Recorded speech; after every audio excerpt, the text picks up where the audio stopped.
नमस्कार मंडळी, कशा आहात सगळेजण? मस्त मजेत ना? आज मी इन्स्टंट व्हॅनिला आईस्क्रीमची रेसिपी घेऊन आलेली आहे। काल एका ताईची कमेंट आली होती की व्हॅनिला आईस्क्रीमची रेसिपी दाखवा, तर इथं मी व्हिपिंग क्रीम घेतली। आता व्हिपिंग क्रीम खूप घट्ट अशी नाही घ्यायची, कारण ती लवकर फेटत नाही। अशी थोडीशी पातळ झाल्यानंतर आपल्याला क्रीम घ्यायची आणि त्याला फेटायचं। आता ही इलेक्ट्रिक बीटरद्वारे फेटली आहे म्हणून लवकर झाली, 2-3 मिनिटात फेटून होते।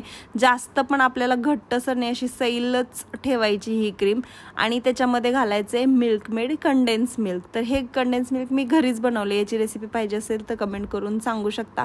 तर अर्धा कपापेक्षा जास्त घातलेले। आता मी इथं काय मेजरमेंट वगैरे घेतलेलं नाही, कारण मी अशीच बनवत होते आणि तशीच तुमच्याबरोबर ही रेसिपी शेअर करते।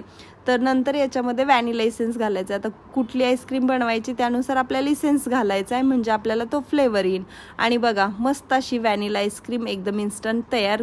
खूप प्रकारे आईस्क्रीम बनवली जाते, वेगवेगळ्या प्रकारे। व्हॅनिला आईस्क्रीम म्हणजे GMS पावडरचा वापर करून बनवली जाते। फ्रेश क्रीमद्वारे पण आईस्क्रीम बनवली जाते। पुढच्या व्हिडिओमध्ये मी फ्रेश क्रीमचा वापर करून कशी आईस्क्रीम बनवायची याची रेसिपी शेअर करणार आहे, तर तीही तुम्ही नंतर पाहू शकता। आता एअरटाईट कंटेनर घ्यायचं आहे। आता मी संध्याकाळची ही आईस्क्रीम बनवली आणि उद्या सकाळी आपण ही आईस्क्रीम खाऊ शकतो। तर कुठलाही असा घट्ट झाकण असलेला डब्बा घ्यायचा आणि त्यात ही आईस्क्रीम आपल्याला अशी फिल करायची, थोडंसं टॅप करायचे, म्हणजे एअर बबल्स असतात ते वरती येतील। आणि फ्रीजमध्ये रात्रभर ठेवली तर मग उद्या काही टेन्शन नाही खायला।